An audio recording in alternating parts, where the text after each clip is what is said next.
Hey guys, this is your girl Catch It by Faith. Waiting for some folks to come on in.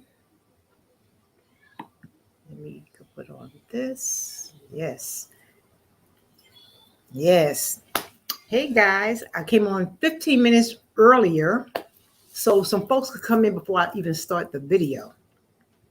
So tonight is about a reaction video. We're doing a reaction video. We're gonna watch it and we're gonna talk. We're gonna comment in the chat, put our little comments in the chat and just talk about it. I think it's going to be very interesting. Hey, Roland Reviews. I was just coming on a little earlier, so give time for folks just to come on in. So you want to make you a little tea, a little coffee or something like that there, you can pop out and come back. I just started a few minutes earlier to get the folks to come in before I start. Yes. So I'm waiting for the folks to come on in. Even though a few of you guys probably saw it already. If you're Rollins, okay, Rollins with friends. Rollins review, Rollins review, and Chef Finest Wine. Yes, if you were on either one of their channels, or if you're connected to either one of them, you will see that they did an interview with Ernest Lee from What's Happening. And if you're a 70s kid like I am, you know, when the black sitcoms, hey Faith Joy, when the black sitcoms was starting to come out, it was nice to see the black and browns be on TV after years of looking at TV with, our Caucasian brothers and sisters. Love y'all. But it was nice to see us starting to, come out and do sitcoms on TV instead of running to the movies. Because back then, everybody would run to movies to see Coffee, Shaft, The Mac, all those 70 black exploitation films, as they call it. Yes, you're a kid of the 70s? All right. So it's nice to start to see, us on TV instead of having to go to the movies and seeing the B films, because a lot of them was B films to like later on when they started catching on and people, the actresses were really getting out there. But, you were 70s baby, you starting with the, little shows and whatnot. Yes, they are great interviewers. And tonight is all about a reaction video that Rollins Review did with Chef Finest Wine on Ernest Lee Thompson from What's Happening Now. Hey, over 50 and Fantabulous. Dwayne reruns, Mr. Exactly. All of them. All of them. Don't forget about Mama, Mabel King. Yes. So some of you guys might have seen it already, but I thought I was just proud when they asked me to do a reaction video of their video. I was just honored to do that, So we have more celebrity interviews on Horizon. Yes, exactly. So Chef Finest Wine and Rollins going to be in the chat. So as the video goes and we just plug in what you would like to know, more interviews that she got coming up, anything about how she go about connect. She got the connection with the old school folks. I like that. So for me, it's a where are they now? Or where are they now? And you always wonder, like you see on YouTube, you have to really kind of like go on YouTube to find out, what they're doing and this, that, and the other. But she woke me up.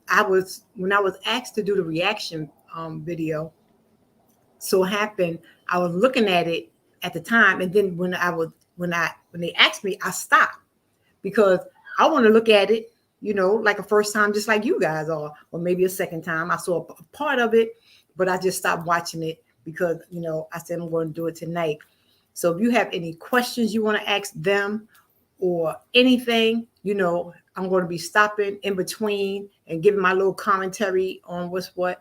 But I did check out, what is it, VLab, VLab. they're on YouTube also, and they had did an interview with him too, and it's in parts. And there's so much that I found out about him. You know, it's a lot. You'd be surprised. I didn't know that he was ever on drugs, and he was very open about his drug habit. He was very open about, his mom that tried to abort him. I mean, his foundation is the church. Praise God for that. Hey, Legendary Beauty, you guys type the word faith as you come in. And I just thought that was just fantastic. So by her doing interviews, it enlightened me to go and get a little bit more, so it was very interesting, because we know him from What's Happening Now, but also too, he was on Everybody Hates Chris. He was like the second part of it was What's Happening, then it was What's Happening Now. And also too, he was even in Malcolm X. He was in Malcolm X. And I had to even go back and, look that up because he played a small part, Sidney, in Malcolm X. So that was great. In a Watermelon Heist, he was a jailer. So it's more to him than just What's Happening Now. He played that was what we all know him from. We all know and love Raw, especially with that laugh, We all know him from that there, but he is so much more to him. So, and also too, if you guys didn't know, she did before she did this one, she did an interview with Frida Payne. And I'm gonna keep talking about Frida Payne because Frida Payne, that was my mama. You would thought Frida Payne and my mama were sisters. As much as she played that record, she ran in the whole Bring the Boys Home and Band of Gold. My main one is Band of Gold. People forget about Bring the Boys Home because during that time it was a whole lot of wars going on. A lot of wars going on, and now a lot of our African American men was getting drafted and going over, and a lot of them wasn't coming back home. So when she did Bring the Boys Home, that's what she was talking about. Them going out to war, bring our guys on back home. A lot of them came back home messed up and carrying on, but bring on back home. So yeah, she's trying to get Elder Barge. So that's going to be her next upcoming one. That's going to be very, very, very interesting. So let's get it. Instead of me running my mouth, let's get it. Let's go. I may be stopping it in between for about to chit chat a little bit about it, but y'all make sure if the sound is right that y'all can hear it. So I had kind of uploaded it, but I can like stop and go it in between when I want to do a little bit of commentary. All right. So like I said, you guys keep, y'all hit up Rolling Reviews. If y'all haven't subscribed to her, do so. Type the word faith, to connect with each other, and y'all chit chat. It's a reaction video. Say what you want to say, and she'll answer. She's looking at the chat, so she'll be looking at the chat so y'all can see. She'll see, what you guys saying, and she does respond. She'll respond back because I'll be looking at, this channel.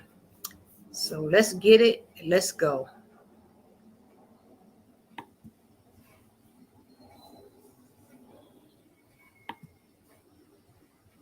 Yeah, he gave us the laugh. He gave us the good laugh.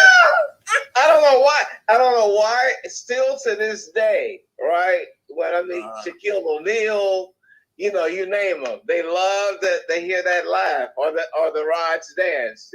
45 years later, right? Exactly. That's an iconic laugh, man. I tell you. Everything you did, from your dance to your laugh, some of the lines you gave. Thank you. My favorite role had to be the one in Martin, where you was on there trying to make somebody your concubine. That's hilarious. That's one of my favorites too. Oh, really? Oh my Lord! A lot of people say that. Prince Uche. Yes. Or as Martin is a Prince Uchi. Now you're gonna have to give us some Prince Uchi tonight. We want some Prince Uchi. That is so. Now I never knew he was on Martin, so I got to go back and check out that scene for Martin because it went over my head. I got to check that out. Hilarious. Mr. Thomas, you were a very large part of my childhood. Oh, bless you, darling. Bless you. Yes. Bless you. And guess what? One of your buddies told me to tell you hello. She called me yesterday, as a matter of fact. Bernadette. Miss Flo. Flo. Anthony. Flo Anthony. Flo, of course. Oh, my Lord, yes. She said, tell Ernie I said hello. But we go way back. Always a sweetheart. Right. Always a sweetheart. Yes. I want to welcome everybody in the room. We have the legendary Ernest Thomas here with us. You guys know him as Raj Thomas from What's Happening. Give him a major shout out. We got our people in the room. Welcome. We got a treat for you, Ernest. We're gonna play that right now. So everybody stay tuned. Here we go. All right. The magnificent Ernest Lee Thomas. Most of you may remember Mr. Thomas from the cult classic What's Happening, one of my favorite shows, by the way. Also, you may remember him from What's Happening Now, the reboot of What's Happening. You may remember him from Everybody Hates Chris. You may even remember him from an episode of The Jeffersons in 1975. He's been in several films as well. One of my personal favorites is Malcolm X. Ernest Lee Thomas, first and foremost, me and my partner want to just thank you for being here. Let you know how much respect we have for you as being a part of our childhood memories. The #1 show on the network in that time, and is still playing reruns to this day. One thing I do know about Ernest Lee Thomas, he's very humble. I mean, he has the success, but he remained humble through it all. And he always says, don't allow this fame and fortune to get to you or make you be someone that is arrogant or too high and mighty to, just give back and be kind to others. He never lost sight of that, and he's still out here doing his thing. Much love to you, Ernest Thomas. We want to just show you that love. We appreciate you coming on the show, and you're welcome here anytime. Thank you so much. We want you to know we'll never forget your role as Raj on What's Happening Now. You made an impact on us whether you know it or not. That's right. And we're still tuning into that show. Let's show Ernest Thomas some love. Yes. Oh my God. Y'all gonna make me Yes. Well, that made me a little misty-eyed. Thank you so much. I never take it for granted, so I thank God that he put it on your heart to seek me out and to give me that beautiful tribute. Thank you so much. Yes. It was mainly this one right here, my partner. Okay. But I agreed that, we both should connect with you and, speak with you for your history and for all that you've done. Thank you. Tech industry, Yes. Thank you. Well, it's been a beautiful, it's hard to believe it's 45 years ago, as of August 5th this year. Now, why he had to remind me of my age? 45 years ago? Wow. When you really think about that, 45 years ago, Jesus. That's how long I've been knowing him. 45 years ago, top 10 show. And just the God's faithfulness, because I prayed on that. I prayed to have a show and I wanted it quickly. I forgot. So all the haters, my friends have been acting for years. I was a late bloomer. So they've been in since they were, we were in grade school. I started in my 20s. So they were, who in the hell are you? How dare you? Okay. So anyway, but John 14:14 is real. Ask anything in his name, baby. Yes, right. It was just me and God. Nobody believed but me and God, by the way. I had one friend and his wife hated him, so he could only say it so much because she hated him. She hated my guts, Oh, no. Yeah. Wow. She's I had no talent. Yeah. That made you work even harder. That's right. And she was wrong about that, right? She was wrong about that. See, when people doubt you, but God. Come on now, Ernest. That's right. That's right. But that is so true. Holding on to God's word, that is the keeper. That's right. to success, Brother. to longevity, to, you know, everything, you know, in the industry. So we do have some questions for you. I'm gonna let you start with her question, and then I'll ask some questions. We have some fans in the chat who may want to ask a few questions too. Hopefully you'll be able to answer that. Sure. First of all, I'm not 50 Cent's daddy. Who? That's a there was a rumor for a long time that I was 50 Cent's daddy. Yeah, seriously, no, I'm not lying. I'm not. I would go to auditions and they'd ask me, "Come on, you just embarrassed you left him or something like that." I said, "No, I'm not." That went on for a long time. So anyway, do we know who came up with that rumor? We don't know. I had a friend call me even from Gary, and she said, "No, Ernie, I heard." She said she heard it. I think it was some rap. Somebody was in some hip hop. Some, you know, associated with hip hop said it. Okay. But I don't know if they must have been joking around or something, but people took that and ran with it. Seriously. Wow. Yeah. I wish. I want his house. Exactly. I want that house. So, partner, you had your question that you wanted to go ahead and ask. Okay. So, starting off, Mr. Thomas, I wanted to know, how would you describe your upbringing in Gary, Indiana? Oh, you know, I was just telling someone how you can leave your door open and unlocked, and how it, you know, it really took a village to raise the child who was in the projects, you know, and they had fathers. I was probably the only one that I can remember that didn't have a father. Wow. And I just thought about that. All my friends had their father there, you know, and the parents could reprimand you. So it wasn't like just your mother. If you did something wrong, you know, Miss Hazelette, you know, Miss Viola, anyone can say, you know, Ernest, you know better than that, boy, you better get in that house. You know, they can reprimand. Old school teaching. These days, that don't happen. If something happens on the block and you talk about their child, mama and everybody else be ready to bite you on the leg. That's old school training right there. When you afraid of the block, when the block tells on you and you got Miss So-and-so and Miss So-and-so that looks out for everybody, come on now, Ernest, and tell it.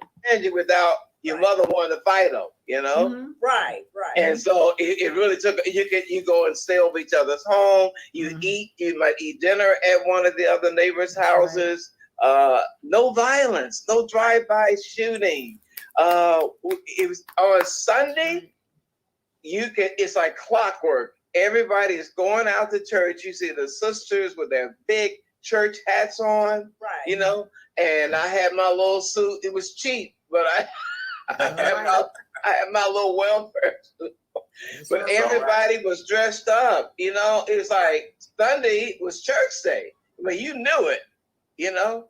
And so I just, you know, when I look around today, I don't see that. And I just remember that part and how much our teachers care, and they would slip in that Black history with us, you know.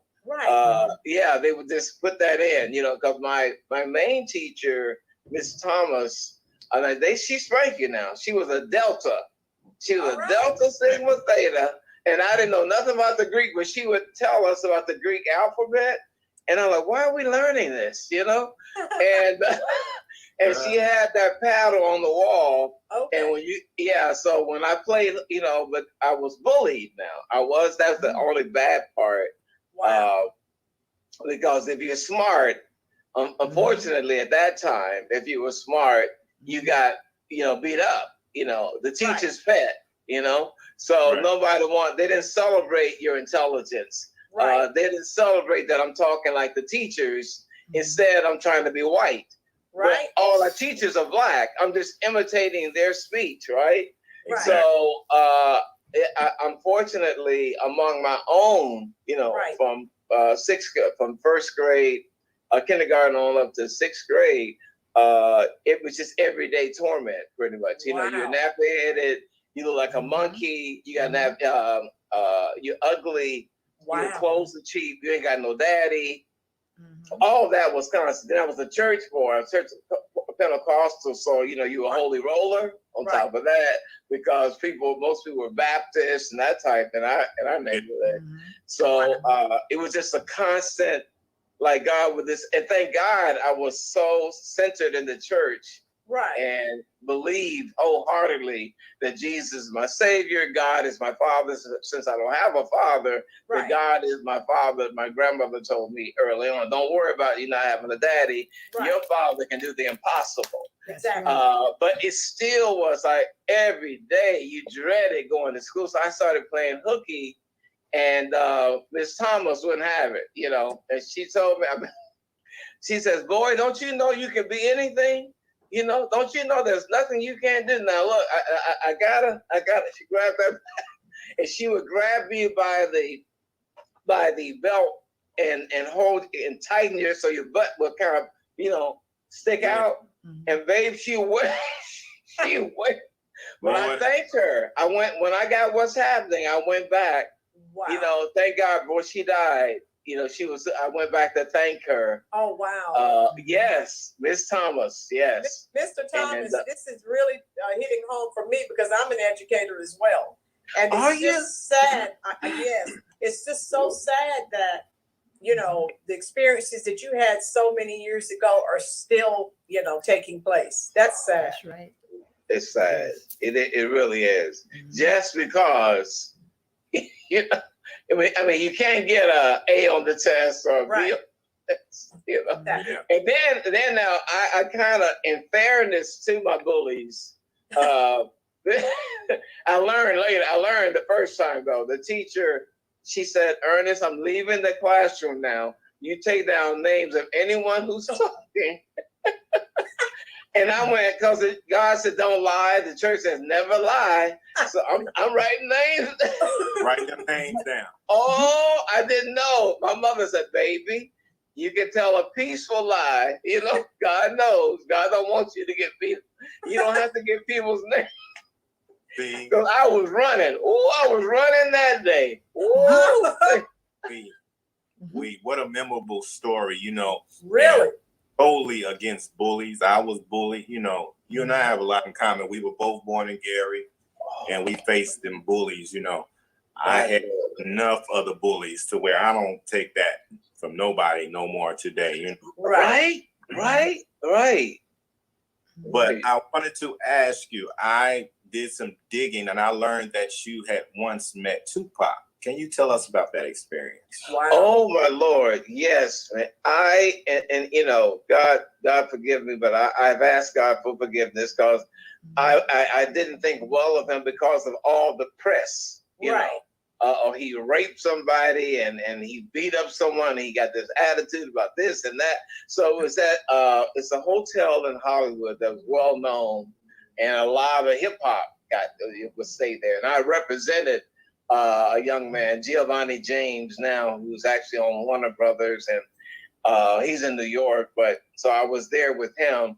Then I saw Tupac in the lobby, and he looked over at me. I went, "Oh Lord," like this nigga. I'm lying. I swear, I hope they don't bring his butt over here.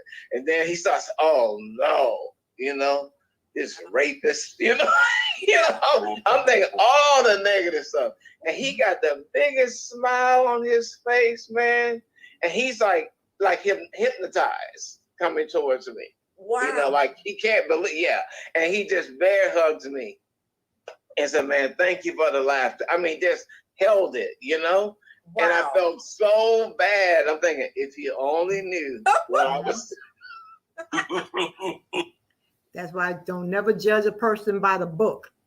You got to open it up and you got to read it, because you can't always go on how somebody act, because sometimes they do it for the cameras or they do it for entertainment or they do it, keep making that dough. But there's another side to everything. So be careful when you judge a book by its cover. Read the book. But your mind changed when it did. It did.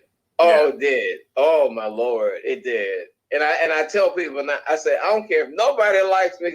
If if Tupac likes me, That's You're right. good. You all right? I'm good. That's right. Despite the tough exterior, I think inside of him, he was Yes. all right. You know what I'm saying? I agree with you. I totally Mhm. agree. Right. Yes. Yeah. And I know he had it together up here too. Oh my Lord. Yes. Well, I met his teacher. She's a Jewish young lady, and he gave her a lot of his literature for later on. And she actually teaches a lot of young brothers, look like in the younger years, the grade school, junior, how to get that message out. And she gave him all those books, Machiavelli. She said, look, don't be just the average rapper, have knowledge. So she gave him all these books, and that's why, and he gives her a lot. And he told her he wouldn't live long. He said, look, he said he would not live long, and look, listen to me now. Take this. It was like some poetry. Yeah. He's this is yours, because I'm not gonna be here longer, long. He knew he was gonna die. He said he was gonna die young. Oh man, I hate to hear that. Yeah. I know, right? Yes. Well, I wanted to know what sparked your interest in the entertainment industry. How did you become interested in the field of acting? Well, you know what? I never wanted to be an actor. I swear. No one believes it. I swear, y'all. I loved everything about. I love Lucy. Make Room for Daddy. Y'all might be too young for that, but Bonanza. Have Gun Will Travel. Gunsmoke. All them shows he's mentioning. Wagon Train. All them shows he's mentioning. My mama used to watch them all. And back then, we only had one TV. And you're lucky you had one TV in your house, because everybody had to sit there and watch that one show. Sure did. Couldn't turn the channel. Come on, Ernest. All the westerns, but definitely all the comedies. But Lucille Ball was number one. And so I was just a spectator. I was just a fan of everyone. Right. And my friends like Robert Riley, who still, I think he's still in New York working, and but I would see him from grade school, junior high, high school, and another brother, I can't think of his name, but they were always in the plays. They could sing, and being Church of God in Christ, we weren't allowed to do any of that anyway, because it was known to be, it was like secular. Right. So I would just say, how do you guys do it? I said, oh, you're so talented. How do you remember all those lines and all this stuff, right? And so, I'm always that fan. And then I go to college, and my frat brother, I am a Kappa, but I love all the Greeks. I love all of them, just saying. Excuse me, I got my note. I love all the Greeks, but my Kappa brother, Ivory Smith, he had an older brother who had been in the Army, and he came there, and he wasn't a person who took to a lot of people, and he was feared, actually, because he had that demeanor like, he don't suffer fools lightly. Right. And so, but I think because I didn't have the father and all that, and when he would talk to me, I talked about, how that bothered me, but yet I knew God was the father, but it was nice to know who the guy, I never saw him. So he kind of took me under his wings, and I noticed anything that I would try to make him laugh, and he just the more he laughed, the more things I would try. I remember particularly, one day I put like a T-shirt, like it's like hair, right? And then I put a pillow inside the T-shirt I was wearing, like I was pregnant, and I was just sad that. Back in the day as a kid, I used to do the same thing. I used to put a T-shirt on my head or a towel, because that's all we used to see on TV was our Caucasian brothers and sisters. So I thought, we had to have the hair. So I would put a t-shirt on and swing it around, or I would put a towel on my head and swing it around. That is so true. Come on, Ernest. I was sad my man had left. So he was just so it just anything to make him laugh. And that's when he said, after so much of that he said, Ernie, you're an actor, man. He said, Ernie, I swear, you can do whatever those actors do on TV or in the movies. Right. I'm like, oh no, what are you talking about? No, I'm just being silly. And he said, no, man, you should at least take an acting class. I'm serious. God put that in him. I didn't know what the hell he was talking about. That was so foreign, so far removed. Right. And so I did take the class. You know, I took the class, and the teacher was a redhead. I remember that, a tall white guy with red hair. Right. All acting students in there, and so at the final test, you had to do various monologues. I did one from Hamlet and Julius Caesar, and I think I did the Gettysburg Address, you know. Wow. But I thought, Carl, trying to be real, I took the sheet from the dormitory room because I'm trying to dress like Caesar and the Roman. They laughed. They were laughing. I remember that outfit. I remember. They were laughing at me because I come on stage, you know, with the sheet on, but when I started speaking, everybody got quiet. Yeah. So I don't even know I got the talent. You know, I'm just trying to be real. I have no idea what they got. And then the teacher, he said, can I talk to you? And he says, I just want you to know, you can do this for a living. Wow. I said, oh, no, I'm going to be a social worker. And that's what I was determined to be, because we had the best social worker. She was a missionary. So her name was Missionary Taylor, who also was Church of God in Christ. That's how she introduced me to it, because my folks are all Baptists. So I was the only coaching. And so I said, I want to be a social worker, and that's all it's going to be. But thank you anyway. And right. Then I auditioned for, there was a play, Romeo and Juliet. And so Jake said, you should audition for it, you know. Again, I'm the only non-acting. I'm coming to the audition. I had seen the movie, so all I did was try to imitate what I saw the guy do there. It was the Prince Aeschylus. But I love the fact that he was a prince. He commanded authority. He's trying to keep the peace. So when I did my thing, I just jumped on stage and tried to basically do my version of him. And they said that everyone said, oh, you won't get it because the director, he's racist, they said. So he's not gonna hire, but so he ain't, you can go, but you won't get it anyway, even if you were talented. So he was going ahead. Any questions y'all have? Yeah, he was. So I go up there. Roland's Review and Chef Finest Wine, how you doing, nephew? Are in the chat. So anything y'all want to ask about the reaction video, about Ernest Thomas, upcoming stuff or future coming stuff, you know, how she liked to interview, what made her start interviews, they are there to answer those questions. So, you know, type the word faith so all you guys can connect, and let's keep listening. Good. And this guy they said was racist, right? He says to the other people auditioning, he said, I don't know about you, but I like to hear that one more time. Wow. And then but I'm still like, okay, I do it, and I get the parole. We travel to all the various high schools in Indiana. I did my first autograph signing, you know, but still like, this is just, you know, a passing thing. No big, I'm still going to be a social worker. And right.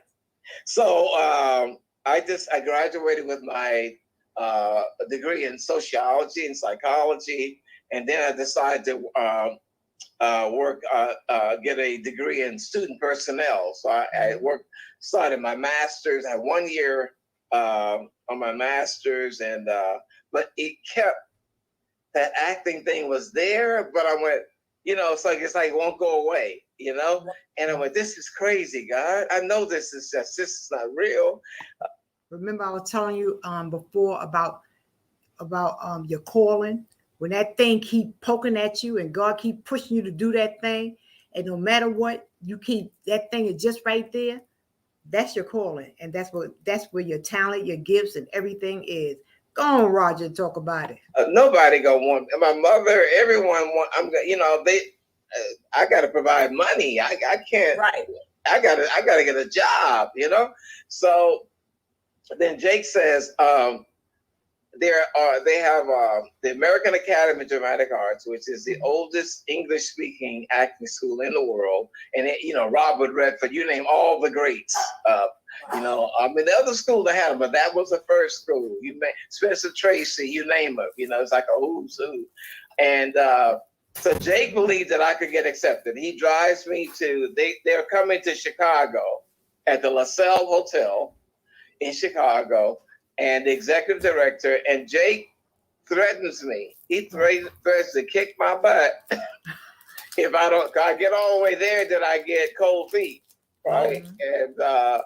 And I said, Jake, I can't. Did you see the list of people that went to this? Robert Redford, so and so and so. I said, I can't. He said, Ernie, get your ass up there. That's right. And remember, Jake is feared. And he looked, we can look like everybody. We can look Asian. He looked like he was Chinese and black, because he had Indian in him, right? Right. And he gave me that look. And he got a 6-pack of Schlitz malt liquor. Yeah. He said, so get your ass up in there. And when you come down, we're going to celebrate. And so I go with fear and trepidation, go up there. I do the same thing I did for the class. Wow. Those monologues. Mm-hmm. The guy says, welcome to the American Academy of Dramatic Arts. Now, like, oh God, what's going on here? Wow. So from there, I can't tell nobody. I don't want to tell no one. Because I get a good job. Right. Not as a social worker. I get a job at the Midwest Steel Mill. The only Black ever in that position of human relations. Wow. But my goal, they don't know. I'm just working there to get 6 months of checks so I can afford the acting school. Right. But nobody knows that. My mother don't know it. My frat brothers, everybody like, oh, the first Black in that position. And right. I had to resign. I had to leave. And that's when everybody knew and thought that I had lost my mind. And understandably, they thought I'm going to go back to school, right? I'm going to start all over. And from there, from there, I got 2 years at American Academy, did Broadway, Hal Prince, who's the king producer of Broadway, Phantom of the Opera, West Side Story. When you get an endorsement like that, and he wrote me a letter saying, Ernie, he says that you're an incredible actor. Mm-hmm. I wish I kept that letter, man, but he wrote me such a beautiful letter. Then Tony Perkins, who did Psycho, and that film still is out, but he was directing. So I got in a film play that he directed. I got the lead, and Lawrence Hilton Jacobs had done Cooley High and Claudine. So I saw him. I went, oh man, you are so man. I know you're gonna get this part. He said, look, man, don't say that. He said, you do your thing, young man, like that, right? So I thank him. Even to this day, I love Lawrence Hilton Jacobs because he could have had attitude and ego, and I got the role. Wow. And I got the role. Then I got like Bravo standing ovations. That's why I think someone nicknamed me the Bravo Kid. That was a hater though, but I took it back. Okay. I made it positive because every night you see how God take the foolish things and make them wise. How they thought that he wasn't going to be this, and how crazy he is to do that, but yet he did his calling for acting. Ain't that something? And by the way, Lawrence Hilton Jackson was my boyfriend. He ain't know it, but he was my boyfriend. I love Cooley High. Come on, Ernest. Performance, who was in Falmouth, Massachusetts. I mean, the crowd just erupted, and they were writing in the reviews, he's like a Black Panther prowling the stage, devouring everyone. I mean, all this, and it was like a dream come true. Yet I'm thinking, Lord, what is it? So I again, everybody's upset with me because my mother and my grandmother don't understand theater. So I said, when I got with Hal Prince, and Glenn Close was in this, the great Glenn Close was a member of the wedding that I did. And so I was so happy. Helen Hayes Theater, I called my mother up and I'm trying to explain. I said, Mom, I'm on Broadway. She said, Broadway, what shit? I'll come and pick you up. So I said, no, Mom. No, like like at church, you got the pulpit, but this is like a stage, and they didn't understand none of that. So that was disappointing because I couldn't celebrate it with them, right? And then my grandmother got on the phone and she said, well, when you gonna be on TV, baby? You like that? That's all she knew. The grandma and mom never watched anything, but my grandmother liked Tom Jones. But so I think she had a little crush on Tom Jones. Okay. But my mother had a crush on Tom Jones too. He was considered a sex symbol back then. White guy, curly hair, nice voice, sound like a black man, but he was a white guy, and he could sing. Every back then, y'all know your mama used to like Tom Jones. Bring it up to her; she'll remember him. So then from there, then it was this. I had 4 deaths in a row. My god sister, I had an uncle, I had a cousin, and my grandmother all died like one rapid. And so Ernie, you want to talk? You want to talk it out, man? And you need a hug and all that stuff.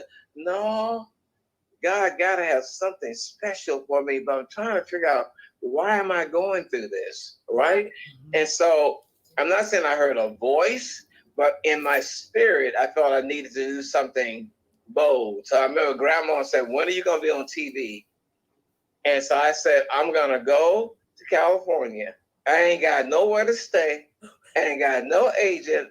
I had the nerve, the audacity to take a red eye because I said, I don't want nothing to return to. Ain't no return. Ain't nothing to fall back on. So people thought literally, he's losing his mind. You got Broadway going, you're doing great here. Now you're gonna go where you don't have nowhere to stay, no agent, and you think you're gonna get a TV show. But John 14:14, I bought into that. I totally believe, ask anything in my name, and I said on the plane, Lord, if you give me a show, Lord, I will give you the glory, Lord. But I want the lead, Lord. I want the lead in the show, Lord. I want it to be a positive road, Lord. And I will always give you the glory. I had no idea it would be beyond all my imagination, all my expectations, right? Wow. Because the people that I admired, all of a sudden, Dr. Maya Angelou and Cicely Tyson, Muhammad Ali, Burt Reynolds, George C. Scott, Lucille Ball, everybody giving me praise, right? Right. It was just an out-of-body experience. And the only downside of that, it was like, this is so heavenly, Lord. It must mean something bad is going to happen. And I want to tell everyone out there, when God blesses you, you're like, oh God, this is too good to be true. Too good to be true. You gave me everything. You got to receive it. And I was at that. I just for some reason, this crazy thought was that I was gonna die any minute. Any minute now, because I had the top 10 show.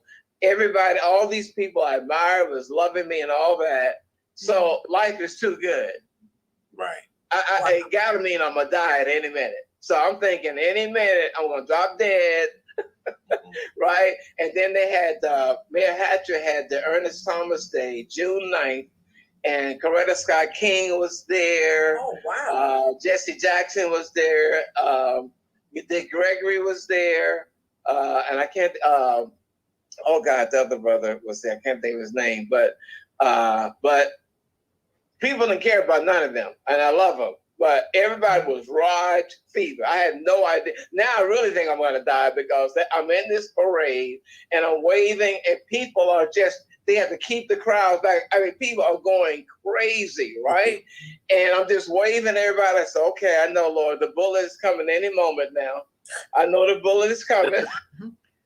When God blesses, when you pray to God for something and he give it to you and he puts you out there, you don't know how God is going to put you out there, but he'll push you out to that forefront. So when things get so overwhelming and you just can't believe it, the devil starts coming, trying to creep in and say, try to put little funny things in your head. But we know he's a liar. He's a liar. Come on, Ernest, and tell your story. Hey, I said, Lord, but it's been good. Thank you, Lord, because you gave me everything I asked for. That's right. The bullet is coming. And I'm looking around. They don't know. I'm smiling, but thinking, okay, I just wanted to be real quick though. I just want the bullet hit. Let me just go. I don't want to suffer, Lord. Don't let me suffer. And this is true. Now, honest God truth. And and then when Mayor Hatcher tried to introduce me, at the end of the parade, they had the stage there, and he was going to introduce me. He couldn't do it. They bum rushed the stage where the police had to come in and try to pull people off. Touch my baby. Oh, here's my daughter. Here's my son. Okay, just touch my hand. And now I'm like, okay, somebody got a gun. Somebody here, right? So now it's gonna happen wrong. So they're gonna stab me with a knife. Someone got. Man, you was thinking all the wrong thoughts. All the wrong stuff. All that wasted time, right? He had you. Mm-hmm. The most humblest people, such as yourself. Sometimes we doubt ourselves. Yes, brother. Yes. But at the day, he got us. You know what I'm saying? He got us. And you got to receive that that God is too good to be true. That's why he's God.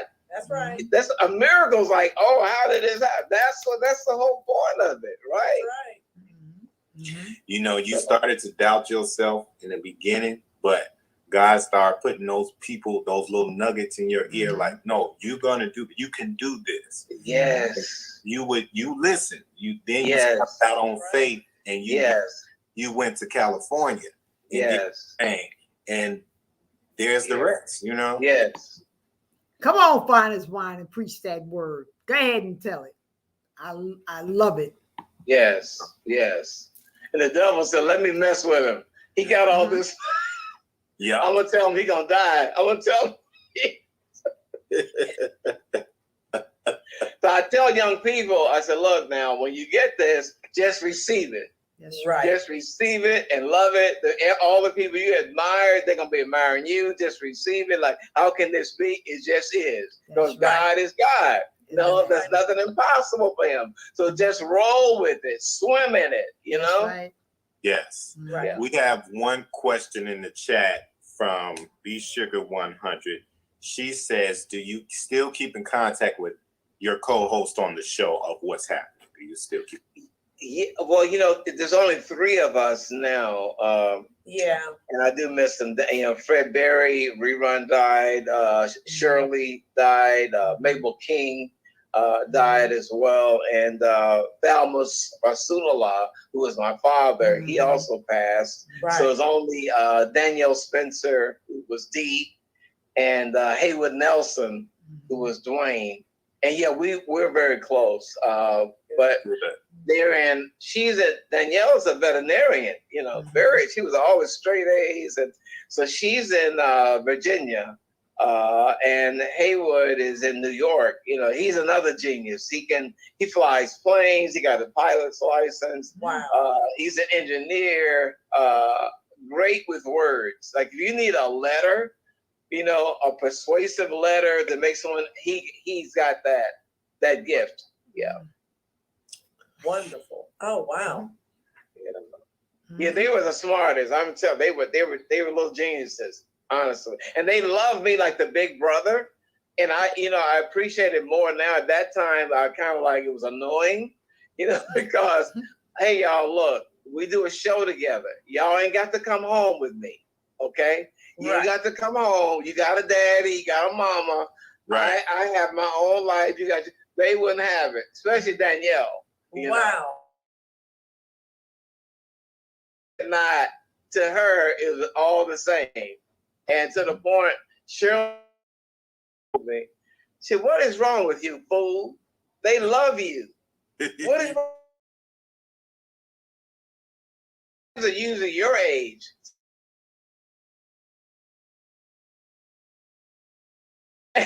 Danielle, and they would come over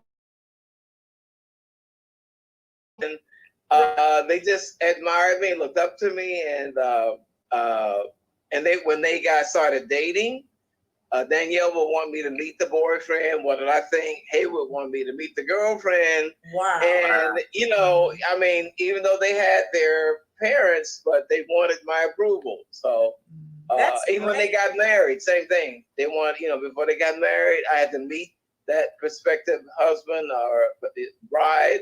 And you know, now I said, Lord, you know, it took me a long time to get it, but they really, I was their brother. That's all it. I was their big brother. Wow. Yeah. That's great to hear, actually, because, you know, the shows that come, you know, that have come out and they talk about what was actually going on behind all these television shows, and we found out all, you know, the nefarious things that were taking place, and the cast members hated each other. So that's actually refreshing to hear. Yes, yes. I mean, we had, like any family, we had our disagreements, but we never hated each other. Right. And we always asked for forgiveness.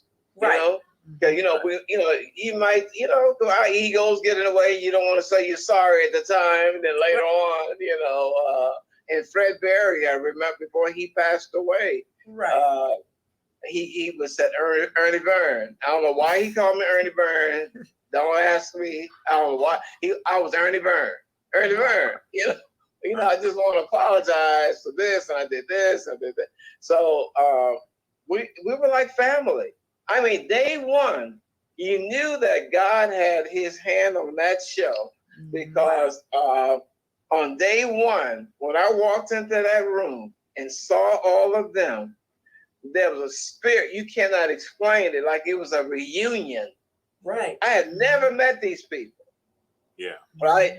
And when I got in that room, I felt like we were together. We had always been together. Wow. And when I touched their hands, it was like electricity. I mean, like a chill, right? Like it was Only God can make that happen. Because you can get a show full of stars. You see a movie with superstars, and it fails because the chemistry ain't there. That's right. God gave us that. Yes. Yeah. And look at how you've been. I'm in total agreement with that. What God put together, can't nobody separate. And plus, too, you see like a lot of shows, sitcoms back then, a lot of people went off and got on drugs while they were still young, stuff like that, and died. And you hear so many horror stories. But you never heard nothing so much about, what's happening now. But God, come on now. Impacted, the world. I mean, and it's still in syndication, Yes. So you're again, you were role models. Thank you. And you being the older brother, of course, we looked up to Raj, so yeah. And that laugh, everyone knows that. Right. All around. And the dance, I can't. And Raj dance, right? But I got at 72. I got to be gentle with it, right? Exactly. I don't want to crack. No, that's not what we. Don't crack nothing. Right. Now, all your roles, think back to the very beginning. What is your absolute favorite role that you ever played? I mean, it could be a television show, movie. What was your absolute favorite? Well, I get that question all the time, and it's when you think of the iconic the Raj that people just fell in love with as their big brother and favorite son and friend, and a lot of people went to school and got their degrees. I've heard doctors said because I was the valedictorian of my class and I spoke the way I spoke, all that. Like Chris Rock said that watching me, and he's on my book, you'll see that quote, watching me made him believe anything was possible. Wow. because I was the first black nerd. I didn't always get the girl. I wasn't cool, and so he felt that connection with me that he couldn't with the other, with other characters. So, and then Terry Crews, what he says about me, his admiration, Christophe St. John, the late Christophe St. John, God bless him, Rob Zombie, the musician and the horror director. And he said that I asked him for a quote, and he says that he remembered the Doobie Brothers episode. Right? Yes. So he said Ernest Thomas. He said his quote was, "Ernest Thomas is a scene stealer. You can put him in any play or movie. I don't care who's in it. All eyes are going to be on him." And I went, "Oh God, that's intimidating." I went, "Oh no, I got to live up to that." So then you look at Malcolm X. That was so hard to get because Spike didn't want me initially, and I had to really, 3 callbacks and all that. And I still didn't think I was gonna get it, but then I got it, and I love Sidney X. I love him. And then Mr. Omar. That Chris Rock chose me.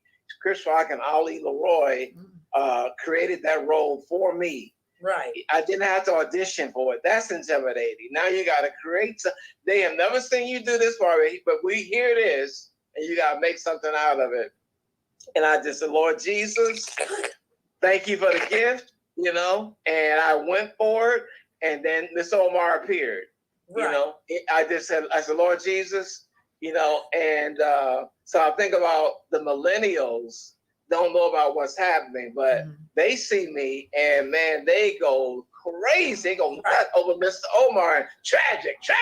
They want to hear that all day long, all night long. They want to film you doing it, right? And so because of Chris Rock, because of Mr. Omar, I'm all over the world. So I get fan mail from Switzerland, England, France, Germany, Hong Kong, Brazil. And that's a whole nother thing. Now, who knew, right? Right. So you got the baby boomers, what's happening. And then you got the millennials with Mr. Omar. So he has blessed me tremendously. So it's hard to, then I've done some stage plays that I wish you guys could have seen because, God, again, that sell out Don B. Welch and Brandy Burks. They were 2 playwrights that did a lot more for Don B. Welch, and he and Will Smith and Jada are his benefactors. Right. And he would produce plays at the Wilshire Ebell Theater. Right. And so just to see the audience. They talk to you, black folks. Yeah, Rod. Oh, he sounds just like us. Oh, we love. So and that's I tell you, it's nothing like that. You ain't got nothing to save you on stage. No. If you don't know your line, but I go over it. I go over like 50 to 100 times because I don't want to get embarrassed. You got to save yourself. That's right. Yeah, And I just did 5 movies. I just had a head-on collision, by the way, too. That I thank God I survived the head-on collision. Sorry to hear that. And I'm on a pain pill right now. Oh no! I'm on a pain pill right now because it was not only physically painful but psychologically. Right. Where I just could not. I started getting depression and anxiety and.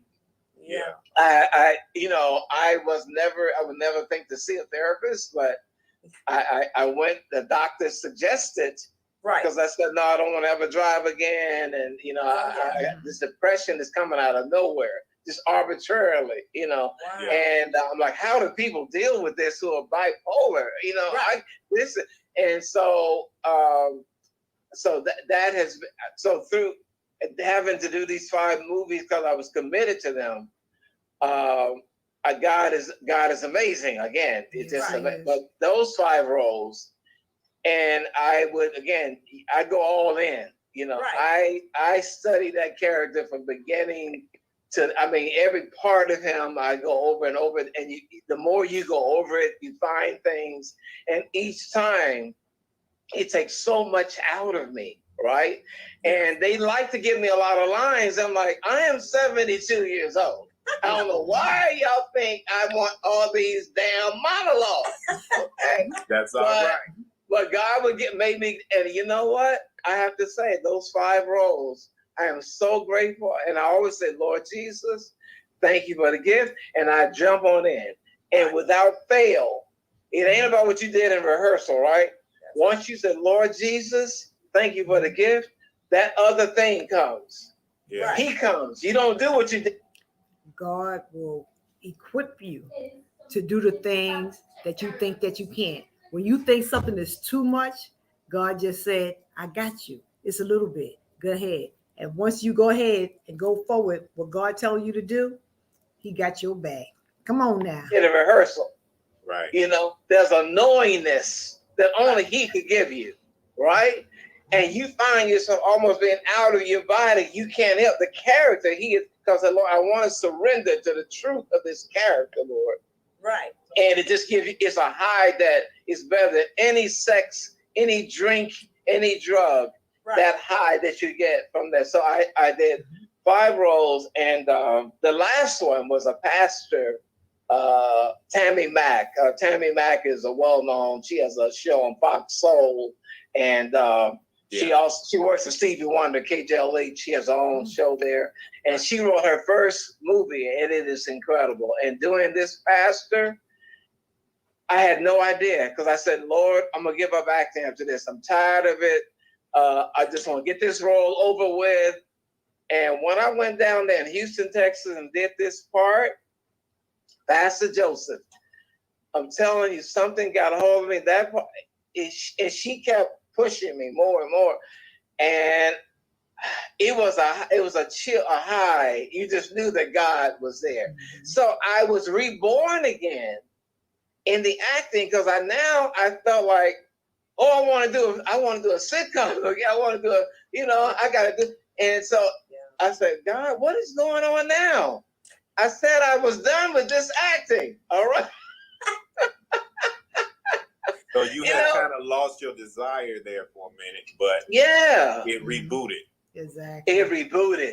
It rebooted. After that role, it rebooted. I'm telling you, I was on fire, And so now I said, and I feel like God is going to bring me another. Yeah. Right. And coincidentally, I was reading somewhere your favorite episode of What's Happening was the Doobie Brothers. And I was like, oh my God, that's like my all-time favorite. My favorite acting role so far as movies are concerned was Malcolm X. Thank you. You played that role. You know you did. Thank you. Yes, thank you so much. Thank you. Yeah, the Doobie Brothers are really good guys too. Yeah. Oh yeah. We have a lot of your fans in the chat wishing you well, saying you look great, and showing love for you. We have an interesting question from Prince Daniel. He says, if there ever was Everybody Hates Chris reboot, could we expect to see more of Mr. Omar? You know what? I prayed, they are doing, and I had prayed on it. I was trying to do Mr. Omar animated. I was trying to get them to do Mr. Omar said, look, it's all about me, But the next thing I heard, they're doing an animated version of Everybody Hates Chris. I mean, that's actually it was in the Hollywood Reporter and Deadline News. And so I don't know, I know that people, associate me with the role. I pray that they do. I would love to be a part of it. Yeah, I would love, I want Mr. Omar to have his own show. And there was talk of that. Then they didn't do it, but now they have an animated version. So I know Chris Rock's right-hand guy and one of the producers, and he said, look, I want to put a word in. And then I said, Lord, let me just trust in you, and however it goes, I pray that they do use me, but I don't know. They might try to use a bigger name. You know how they. I don't know. Whatever. And I said, I still wish them well. Right. Because I know, again, if that's not it, then God got something even greater for me. That's right. But I still wish them all the best. So I said, I even told them, I said, man, don't even worry about asking Chris about it. God told me to let that go because I'm giving it too much. Right? Mm-hmm. So if it happens, I would love for it to happen because what's mine is you. You can't take it from me. What is yours is no way. Whatever is no way I can take your blessing or your blessing. Right? Mm-hmm. Do it. So I had to let it go. But I would love to do Miss Omar again. Question. You have a question? No, you go ahead, partner. Go ahead. Oh, okay. I just wanted to know. And this is something I love to ask people because when you're in your 20s, of course, you know everything. If you what you trying to say? You know everything. What you trying to say? I think that was a little shade. All of us, unfortunately, have been through that. Mm-hmm. If you could go back, let's say to 1976, what are 3 things that you would tell your younger self? So if you could go back, because I know that's 75, 76, that's kind of when you're getting started. What are 3 things you would tell your younger self? Oh, that's a great question. One I know is to not worry, that the worry, I tell the young people when I do the talk, I said, you don't know how much time I wasted, because I got there, of course, again, because you're still human. Even though you believe John 14:14, right. You are in a foreign, I've never been to California. I could have been killed. I'm by myself. Nobody believes in it but me and Jesus Christ. That's right. So I have all these, I'm just alone. My mother thought I was voodoo, that someone got some type of spell on me. The Church of God in Christ, I'm going to hell, right? But at that time, now they changed. But at that time, Denise Williams, also, she was going to hell because she was also Kojic. Her grandfather was my pastor. So you all that worry, and it bothered me that the church said that. It bothered me that my mother felt that. It bothered me that my frat brothers didn't believe in me. People joked. I was, thinking that I had lost my mind again. Here I am, and I'm staying on somebody's couch here, somebody's floor over here. Wow. I'm just going to this agent I'm rejected. And you go back to this little dingy, it was a hotel there, it's like $35 a week. So it was, and it felt like $35 a week too, by the way. Okay. It felt, you could feel the bed springs, all that. And I remember being in there at night because I would put on my face during the daytime. And they like, look at that fool. Hey, man. Yeah. You still gonna get that show? I said, yes, I am. And everybody like, ha, ha, ha. They all laughing, right? And I said, yeah, God told me I'm gonna get it. And they just laugh. And I would because God said, act as though it is. Right. So I would always do that. But when I got back after rejection that day, this agent don't want you. That one don't want you. I get back in that room in the dark, in the wee hours of the morning, baby. Yeah. And I'm crying a river of tears. Oh, yeah. Like, God, what have I done? I am here by myself. Nobody believes this but you, But he don't tell me to go home. And I say, y'all have no idea the despair, the pain of despair, the depth of despair when you have nobody believes it but you and Jesus. All right? And I cry myself to sleep. Oh, wow. So I would tell my younger self, God got it. He said, ask anything in my name. That's what you call taking a leap of faith. When God wanted him to know that no matter what man say, I got your back. And that's what I see in this here lesson. You had to hear all the no's, all the laughs, all the keys. But when God showed his glory and put his hand up and covered him, he made the impossible possible. Come on now. He said, don't worry at all. All right. Right. So what did I do? I work. So that was one thing. And I'm trying to think of another thing would be probably the fear of death. Yeah. You know, and now it was a good part of it was the fear of death made me work harder. Because I went and I tell young people, you should work at every day. If you want success, work at it like it's your last day. Like every day is your last day. I wouldn't have been here. I wouldn't have made it without, John 14:14. But I believe if I don't do this, I'm going to die. So I'm going to die young.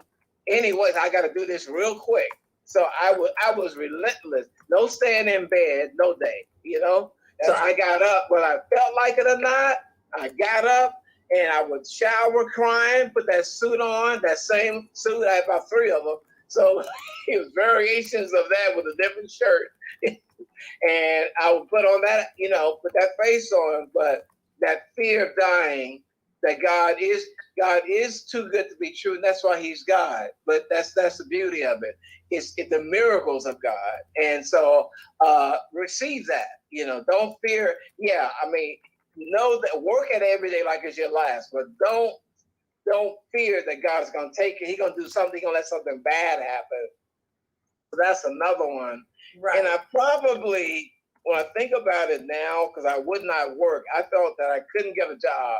So I would ask somebody different, can I get $5 here? I was called my mother for, Jake. I would ask Jake, Jake, I need $50 here. And and then from the acting, from doing the stage stuff, I had a little unemployment coming. Right.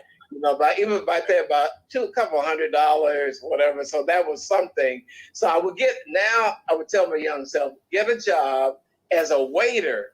And that's what I tell my proteges, because as a waiter, you're and make sure it's a restaurant that all the celebrities and producers go to, right? The powers that be come in, and make sure you look good, smell good, put your best cologne on, right? Pray before you go in to work, because now you don't know who you're serving. And then it's an acting class because you got all these different characters, right? So we are, we're empath. I feel everybody. I feel everybody's pain to the point that I thought I was dying once, and it was just I had done too much of going around and telling young mothers, you lost your child to gang violence, and I didn't realize that I was taking too much in. But through it all, you gotta, I lost my thought. Please forgive me. 72. No, that's totally fine. That's fine. Ernest, one more last question for you. I was snuggling over some stuff and I read that you were interested in having a stage play about your life. Is that true? That's absolutely true. Yes. Based on my autobiography, From Rags to Riches, which what was I don't have a copy. I thought I had a copy. No, I don't have a copy. Okay. But based on the autobiography, I wanted a musical. Because, church was the church and music, the whole, from the church music to Aretha Franklin and Motown. And so we all that, definitely a soundtrack of your life. And I just see it. I feel it and see it. And my manager and I are working on a documentary about it. And I have a great manager, KC Caldwell. He's also works with athletes as well, but he's incredible. So, but I can see that stage play because it's such it's from Rags to Riches, but you got all the life behind that, all that church, all the stuff he went through, bullying, and all that stuff in high school, and the whole, going to college, 5 years of college, and then Hollywood itself. I met a young brother I did a play with, did a movie with in Arizona. His name is Sir White, SIR. That's his birth name, I know, right? SIR, Sir. And he sent me a video of him doing Ali, and I wanted Muhammad Ali was my benefactor. I don't know how, but he was my friend. He saved my life during the time when I was really out there, and had, after the show had ended, and I was, I gave away all the money. Ali, I met him, and he just took on his wings. So I have this young brother who is perfect for the role of Ali. I met another young brother, David Green, in that same movie called 1 Hour. Bishop John Wynn. He's an incredible bishop, man of God, but he's also a filmmaker. And he would play Jake. This guy would play Jake. So, but that musical, I see one scene I see is my mother, because my mother, they were saying she would not live. She went 8 years ago. She was in a coma, had the pneumonia. The doctor's telling me that she, that Mr. Thomas wouldn't expect any good news. And I said to them, and doctors, they're very clinical and they believe in education, but they were not talking God. That's so right. They were just these 4 specialists. We don't know, brother, we're trying to find out what it is, why she's in there. We don't know what it is that she's like this.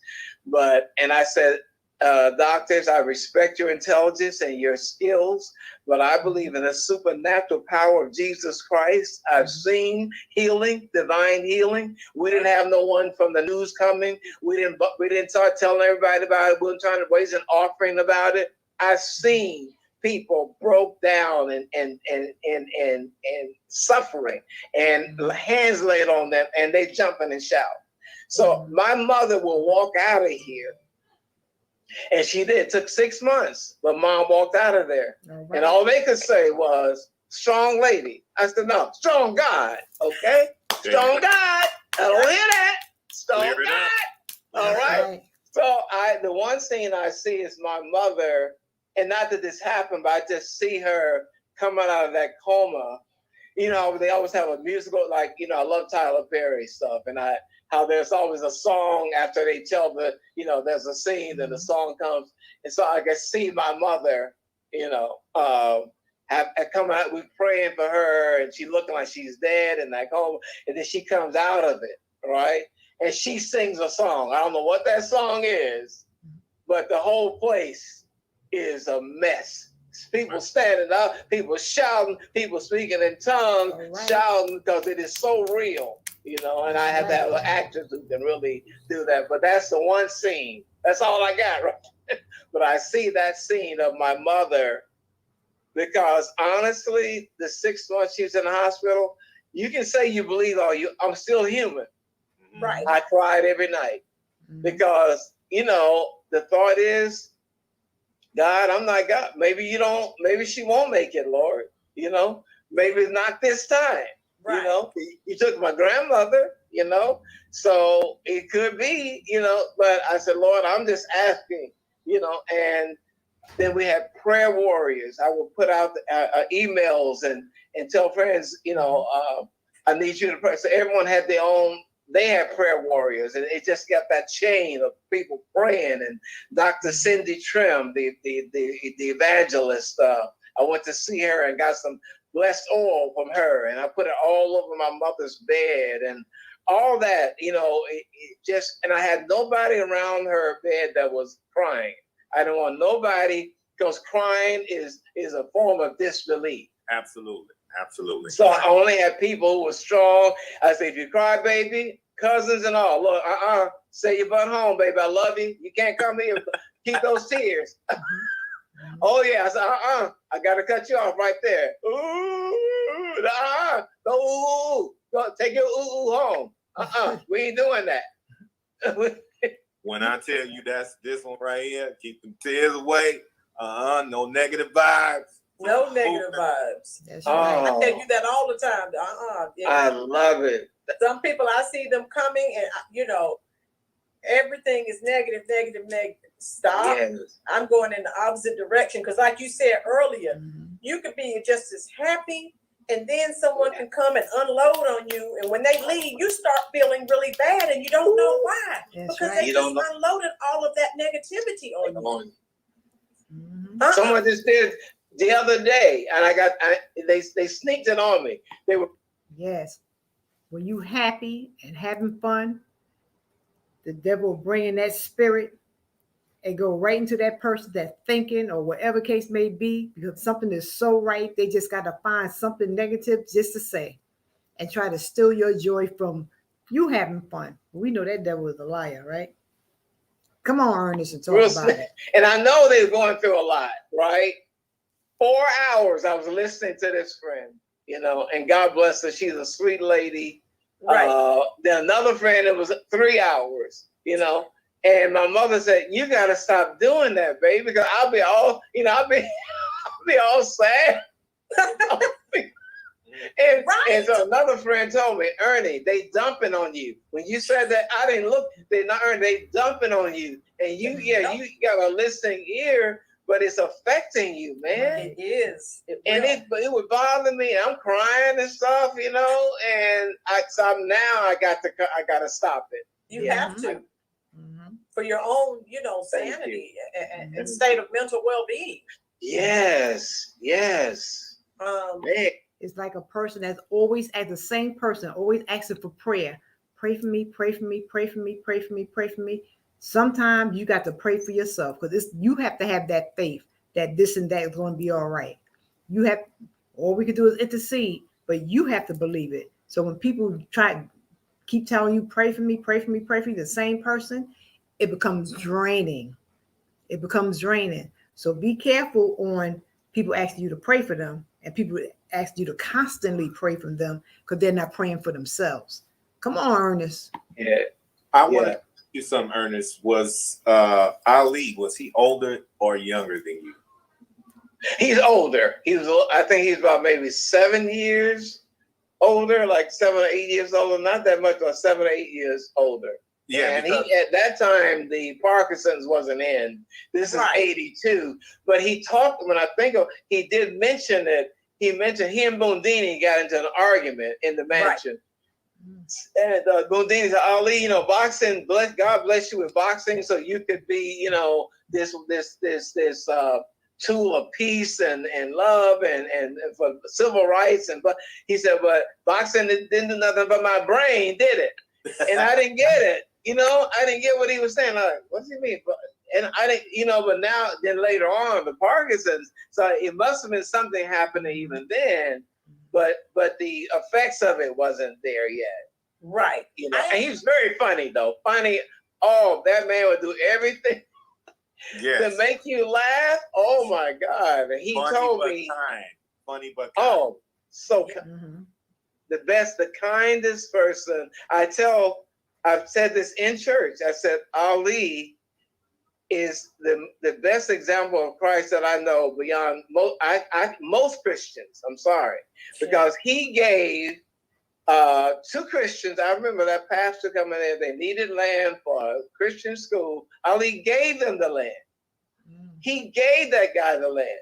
He's helped the Jewish people with the senior citizens. He's helped the towns. He don't care. Jehovah's Witnesses.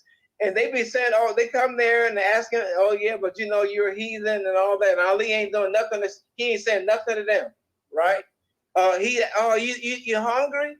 They don't even get it. They call him a heathen. He's asking, are you hungry and what you need?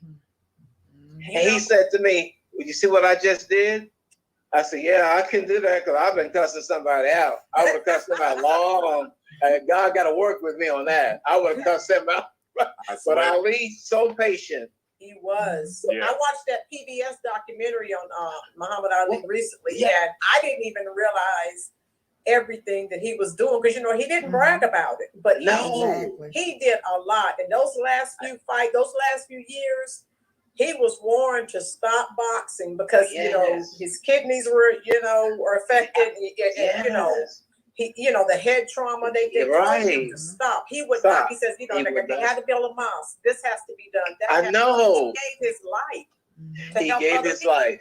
And what his favorite saying was, your rent here for staying on this earth is your service to other people. Oh, yes. I love that. He believed that. That's deep. Yes. I mean, he believed. been at the mansion when they would I love that.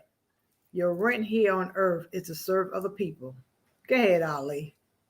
say, somebody come over, oh, we need you for this charity. We need you for the cancer here. We need you for another charity. And he'd be sitting there, and when they leave, he'd go like, I'm so tired, but I got to do it. And I said, why are you guys? He said, again, your rent, you have to pay. He said, I've been blessed beyond measure. Yes. I got to do it to the last breath. Whether I'm tired or not, That is so. I got to do it. Yes. Yes. And he definitely, with me, anything I wanted, anything I needed, Wow. He gave me. Yes. I did see a picture of you two when I was looking up some of your work. I did see a picture of you two together. Oh, it's still for me. I said, God, he knew, because certain things he was telling me, he knew that I would tell. He knew I'm going to give this testimony, Right. Because I witnessed him being so kind to some white people who might have been a little racist, but they loved him. Right. And he would say it to them in such a way with humor and just say, try to be better. Right. Right. I mean, there was one time I remember was at this hospital, and he said, let's go and visit the people with cancer who are just terminally ill. Let's do it because God wants to do it. So we go into then they said, oh, all the doctors want to meet you. So could you come down? And they had all the doctors. A lot of doctors came in this one room to just say hello to him. So and he says, think about this. All of y'all, you got where you went? You went to Harvard, or someone said, oh, they went here. All your degrees, and as much as you admire me, now I'm the most famous face, in the world. I mean, my name is all. I mean, the president can't go. President of the United States can't go the place I can go, right? He says, but in spite of that, all the millions I've made, the most recognized face in the world, isn't there just a little bit of you because you're white that thinks you're better than me? Yeah. You still wouldn't want to be me. And baby, I will never forget. They just was like, and he said, it's okay. It's okay. And they just did like this. Yeah. I swear. It was a moment. And he said, that's all right. He said, that's all right. I just wanted that it's still there. So just be, that's right. Just be more loving, understand, right. Just try to get that out of you. And then when we leave there, he says, did you see what I just did? You just see what he didn't like, yeah. He just gently, just gently, right. And just as he told the church about, he had me like, hey y'all, look at Raj. He's Jesus on the cross, all right. He said, now this is white people, right? He says, imagine y'all see this black Jesus all your life. All of the angels are black. When you feel a little inferior, everything is black and you white, and they went, yeah. He said, now you understand what black people feel because you have all these images of Christ and God and the angels as white. So I want you to do me a favor. Take those images down. God said worship in spirit and in truth. I'm not telling you become a Muslim. That's right. Stay Christian. Right. But you're not helping us as a people when you put up these huge portraits of Christ with the blonde hair and the blue eyes and so stuff. But he did it in such a gentle way. And back in the day, that's why everybody thought that God was white. Because remember the picture with the heart, and he's looking up like this here with the long white hair with the white dress thing on. Even my mother had that same picture. I grew up thinking God was white. But as I got older and got saved, there's no color. He's a spirit. Come on now. Spirit don't have no color. And with humor, he got me like stretched out with the arm. And I'm on the cross. But they got it. He said, so when you tell your preachers, tell your ministers, tell your mother, to think about worship God in spirit and in truth. So he was just amazing. There's so many instances where he would use humor. A guy might say a thing that he don't even know it's racist, a white person, Right. and he would wait and he say something with humor, and the guy would like, oh my God, you know. But he didn't beat up the guy. He just would come back with a joke about it, Right. and make him be embarrassed about it. He was his way, yeah. Oh my Lord. Tell the truth. I mean, with a dagger, but it was love with a dagger. Right. Yeah. Exactly. That was Muhammad Ali. Yeah. The greatest ever to do it. The greatest ever. That's the greatest. Ernest Thomas, we have a question. Donna Joyner, what's your sign? What's your zodiac? Oh, I am Aries, baby. Me too. You too? March 28th. You're the 26th. What? You March 28th? Yes, sir. I knew it. I said, Wow. that's Wow. baby. Aries, come on. The first sun, come on. I'm Aquarius. What are you? Aquarius. Aquarius. My mother's Aquarius. Yeah, my mother's Aquarius. But yeah, I'm Aries to the bone. Yep. I'm a Scorpio. You know, I had to put mine in there too. I'm a Scorp. Got to mention that to you. I read that and I'm like, oh my God, he's the 26th and I'm the 28th. Oh my God. Oh, that's incredible. That's incredible, baby. Yes. Yeah, I am. Because I used to like, oh, such and such. But then this lady showed me, she read this whole thing. I went, oh, I thought she was reading my biography, you know? I said, oh, that's me. Yeah.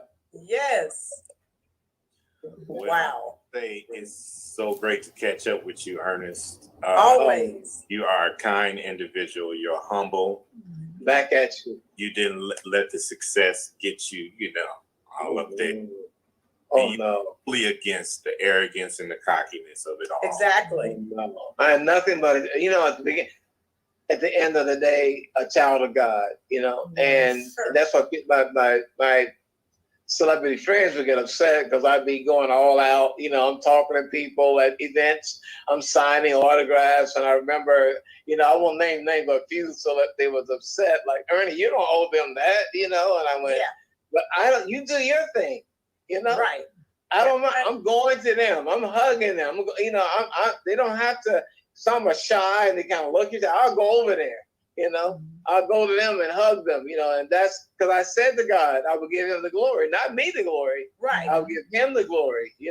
So I do that, and I love it. I love helping people, and have always done that. Shared whatever monies I have, and I thank God for this new success because again, God knows. He gives me the ball, make me the quarterback. He knows people are gonna be saved. I'm gonna help with their finances, the home, whatever I need to do, surgeries.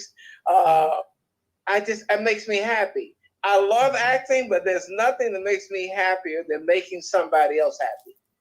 Well, you truly made us happy today by donating your time, which we know is very valuable to Back at you. our YouTube channels, the Finest Wine Cooking channel, the Rolling Reviews YouTube channel, and our subscribers. We have some people in the chat that are old enough to remember the shows and the movies, and when we told them that we were going to be interviewing you, they were like, so they've been excited and they've been waiting, and so we just for, again, being so humble, because it is kind of for some people earth-shattering when they meet their favorite stars, and then they're like standoffish, and they you're famous because of these people who watched you. You made money because of these people. Now you don't want to have anything to do with them, or come on, that's not. Say it, Mama. I don't understand that, and I know at some people I won't name names, right? But I went, how dare you? And Ali would straighten you out. Oh yeah. Ali has straightened a bunch of celebrities. Like, if you standing near me, don't you ever refuse an autograph. Oh yeah. Don't you ever refuse a photo. Oh, he tell, don't be with me. Oh, he didn't like that. He said, you can take all the fame and all. If I can't be with, especially his black folk, he said, if I can't be with my people, he would go like the PBS. Kalila was saying he would take a suitcase full of money, whatever city, and go in the ghetto, go in the neighborhoods and give money out, dishing it out, just giving it to people. He loved it. He loved all people, but he really loved. He says they were trying. Oh, Ali, you shouldn't be associated with this, and y'all can keep all this. You can have this fame, you can have that money, but I can't be with my black folks. Come on, you can have it all. Come on. They tried to stop him. Ali didn't listen. He did his own thing. Always. As you always should. Do your own thing. As you always should. Yes. Exactly. Yes. I'm definitely going to stay in contact with you, particularly when it's time for our birthday, because I got to send you some birthday love. Oh yes, absolutely. Please do. We'll have to do like a little celebration online. Yeah, we'll toast each other online. On our channels. Okay. Absolutely. Okay. Absolutely. All right. That's early birthday, and thank you, Ernest, once again. Thank you. Thank you. You stay blessed, brother. You too. Stay blessed. You all right. Ernest, and again, I have your email, so I'll continue reaching out to you to say if it's just you say have a blessed day. Okay. Yeah, absolutely. And I'll let you know about the movies as they come out too. Yeah, your books and things. I know they're on Amazon, so I definitely want your autobiography. I don't have that yet, but I will have it soon. Okay. Well, you know what you do? Email me. Okay. I'll give you both a copy. You don't have to worry about it. I'll sign you, give you an autographed copy. Thank you. Also, I'll give you this is Mr. Omar. Okay. Okay. Yeah. But I also have a What's Happening. Come on. Hold on. Okay. Oh, shoot. Wow. What a blessing. What a blessing. Dropping them nuggets. Dropping them nuggets. That's right. Oh, man. I love it. I love it. So we love them. I thank you guys for coming in, and Sugar Cube, I see you, and some other folks I seen come into the room. Thank you all for coming in and watching. This is absolutely amazing. do find if you'll email my old butt. I felt. You fell. I fell down. No, it was hard. I felt 72 years trying to get up. That's this is what's happening. Man, I'm gonna put that in the plaque. I'm gonna put that. So I'm gonna give. Just send me the address, and I'll send you both. Okay. Yes. Thank you. I can't believe I fell. My old butt. That's okay. That's okay. You got back up. I got back.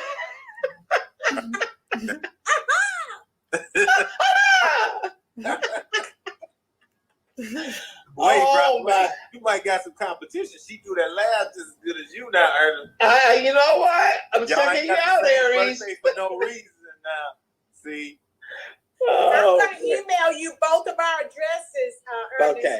And, Okay. like I said, I'm going to stay in contact with you to make sure. Oh yeah, do that. Oh yeah. This is not the end. This is the beginning. This is just the beginning. Yes. Thank you, Ernest. Thank you. Have a good night. Thank you so much. Our subscribers are elated. They're thanking you. Thank you very much. I'm going to thank your subscribers. Thank you for blessing me up. Thank you both for blessing me up. Thank you. We love you, and God continue to bless you. Thank you. You too, baby. You too. All right. All right. Peace. All right. All right.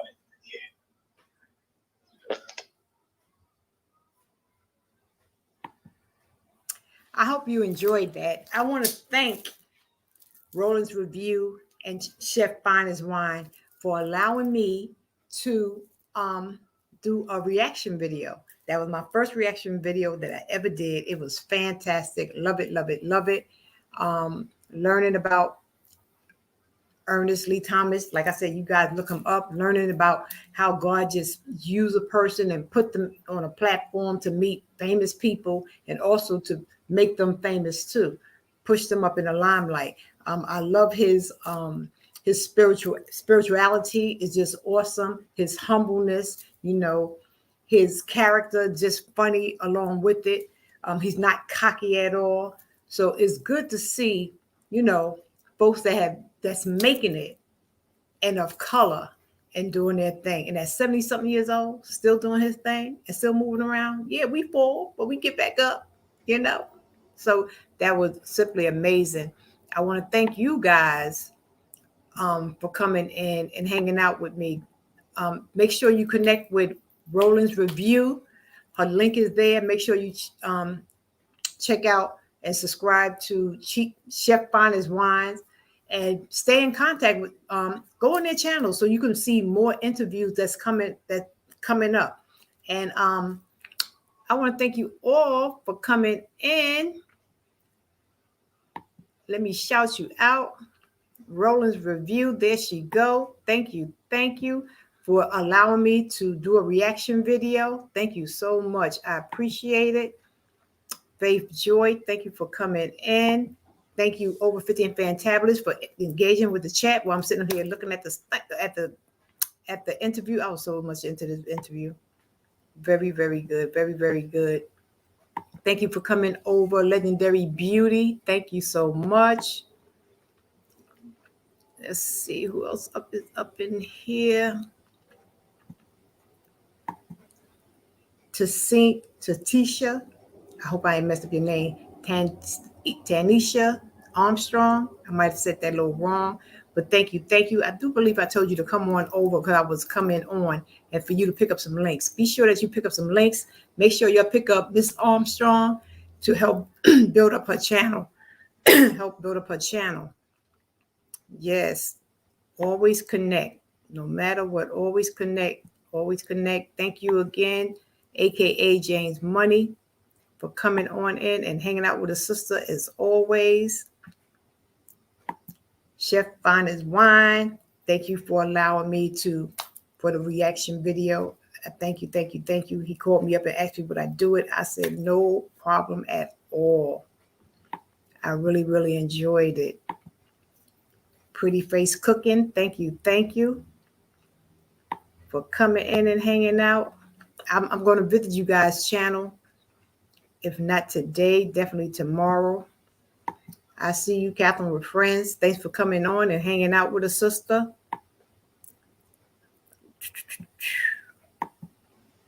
Self-Made TV, Mikey XF23. All right now.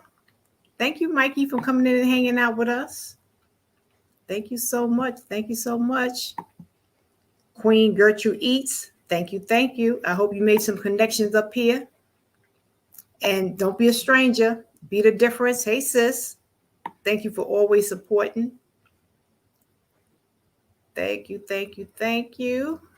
And for the one that was in the bushes watching, thank you too for hanging out. You ain't always got to come. You can stay in the clouds and watch. I appreciate it. I appreciate all you guys up in the cloud. I think I might have said Sugar Q. If I didn't, thank you, Sugar Q, for coming over. Yes, I will check out your channels. And well, let me get Raquel Vanderpool. Thank you for coming over and hanging out. Yes, thank you for coming over and hang out. Thank you all. Make sure, like I said, that you check out Roland's Review, Chef Finest Wine. Make sure you connected on here. Thank you all for coming in and joining me, watching my first reaction video. And until the next time, this is your girl, Debbie Catching Five Faith, saying, wash them hands, wear that mask, social distance, keep God first in all that you do. And like Ernest Lee Thomas said, in order to be here on this here earth, our paying rent is to serve others. You know, that was like deuces. So with that being said, good night. Love you all. Talk to you later. Good night, everybody. Good night.